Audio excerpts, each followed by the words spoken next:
chicken parade. 10-year-old Calvin Berkeley is used to hanging out with chickens. He has 5 of them at home. We have Iron Man, Roadrunner, Blackie. Yeah, those are some of the names. But on this fall afternoon at Susie's farm in South San Diego, he won't be playing with the chickens. He's here with his dad, and he's going to learn how to slaughter one for food. I think we'll skip the head, Jamie. I don't really know what it's going to be like. Kind of a new experience for me. They will convulse a bit. They will have a sort of like final hurrah, and that's okay, and that's normal. There are about 12 adults here with Calvin. This guy. They each pick a chicken. Is this guy a rooster or a hen? That's a rooster. Many of them cradle it for a while. I hold them in close to the body like this, and it keeps them from flapping their wings all around and, maybe hurting themselves. Death for Food founder Jamie Fritsch guides the group through the slaughter process. The chicken is placed upside down in a metal cone. Fritsch says it's important to hold the chicken's head up after the cut. You hold it up so that the blood goes from the brain first. So that way it can just lose consciousness. It's still alive for a few more seconds, but at least it's not feeling anything. He uses a surgical scalpel and makes cuts on both sides of the chicken's throat, hitting the major arteries. Fritsch says the form of traditional chicken bloodletting that he teaches is the most humane way to kill the animal. And they lose consciousness. It should be if you're doing it right, it should be in a couple seconds. And by a couple, I mean 2, 3 seconds.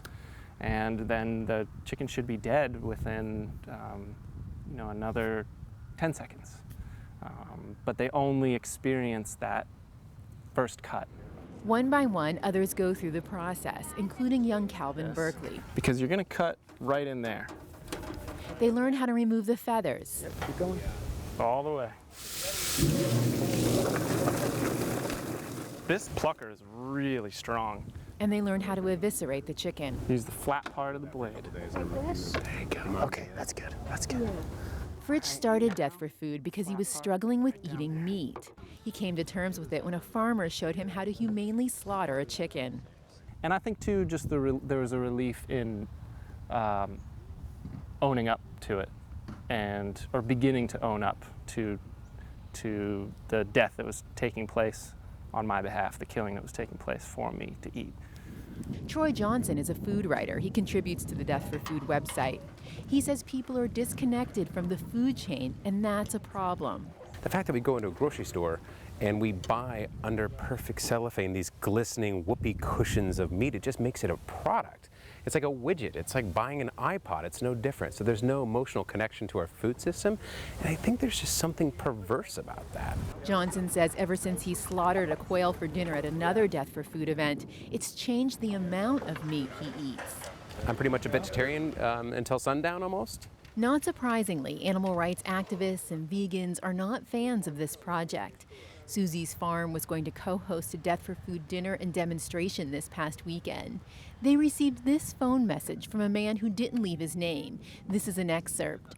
He warns Susie's they won't even be able to sell beets at a profit if they go through with the dinner. This is going to come out so big that you'll be able to sell beets at a profit. Will be a miracle. You guys are f***ing disgusting. And now the world is going to know. An online petition to cancel the event got over 2,000 signatures. Days later, Susie's farm pulled out. Drew Deckman is a slow food chef who owns a restaurant in Baja, California. He says Death for Food proponents and animal rights activists both believe in respecting animals. And the interesting part about what they do and what we do, because we feel exactly the same way about how an animal should be taken care of, how an animal should be fed. There's one key difference, is we eat them, and they don't. You're going to do the same thing on the other side.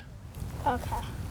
By the end of the day, Calvin Berkeley had harvested his first chicken. Man, my new shoes are all covered in blood. He did it mostly himself. Fritsch did help him use the scalpel on the chicken's neck. Here's how Calvin described the day. It felt a little hard, like at some points, and then a little easy. And It was my first time, so I'm not used to all the blood and stuff, so. Bring that up a little bit more. But he says mostly it was no big deal, and he learned about all the parts inside the chicken. The liver, the gizzard, the heart, I'll get you a little bag. Jamie Fritsch says he has one main goal at these demonstrations. I want people to be able to experience what's real, what actually needs to happen to get food, and then integrate that as they will. Death for Food plans to hold more demonstrations, but because of the backlash from animal rights advocates, those events won't be widely advertised. Angela Carone, KPBS News.